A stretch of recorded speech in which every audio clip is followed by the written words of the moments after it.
We begin Most Buffalo with the conclusion of a homicide case that we've been following for 2 years now. Today, 4 of the 6 accomplices involved in the killing of a young man in Lakeview were sentenced for their crimes that all started with a lie. Thanks for joining us for Most Buffalo. I'm Kelly Dudzik. Most Buffalo's Rob Hackford joins me now with the details from court and the tragic statements you heard from family today, Rob. Yeah, quite a few of them, Kelly. The family of Brendan Benoit, sharing their heartbreak in court, the sleepless nights, the stress and anger, all of which will continue despite today's sentencings. Brendan's mother, Arlene, said their one relief perhaps is that her family has been spared from what would have been a, quote, nightmarish trial. Each of the 4 defendants accepted plea deals back in May, just a week before this would have gone to trial.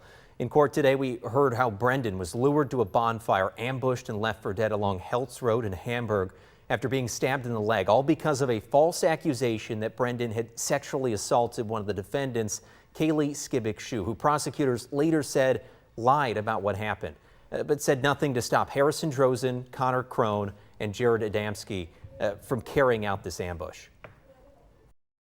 He went there happily to hang out with some friends, so he thought. He was ambushed and slaughtered.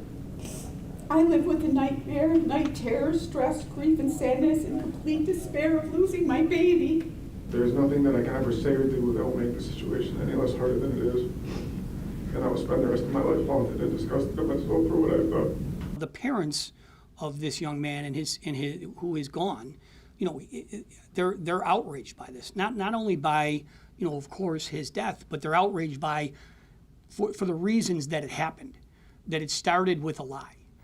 Yeah, Adamski was sentenced to 25 years. Skibik-Shu received the maximum sentence of 10 years per her plea agreement, both for first-degree manslaughter. Harrison Drozen was sentenced to 12 years and Connor Crone for time served, both of them having cooperated with prosecutors. Now, 5th accomplice Alexis Dean was not in court today, but will be sentenced at a later date. And Kelly, the DA's office also commending another person who was supposed to be a part of this attack, knew it wasn't right, contacted police. Otherwise, the DA said they might have never known what happened here. Wow, so that person spoke up and gave them information. Yeah, the judge even mentioning in court today, they say they're gracious, rather, that there are Gabriels that exist in this world. Wow. So, All right, Rob, tough case. Thank you.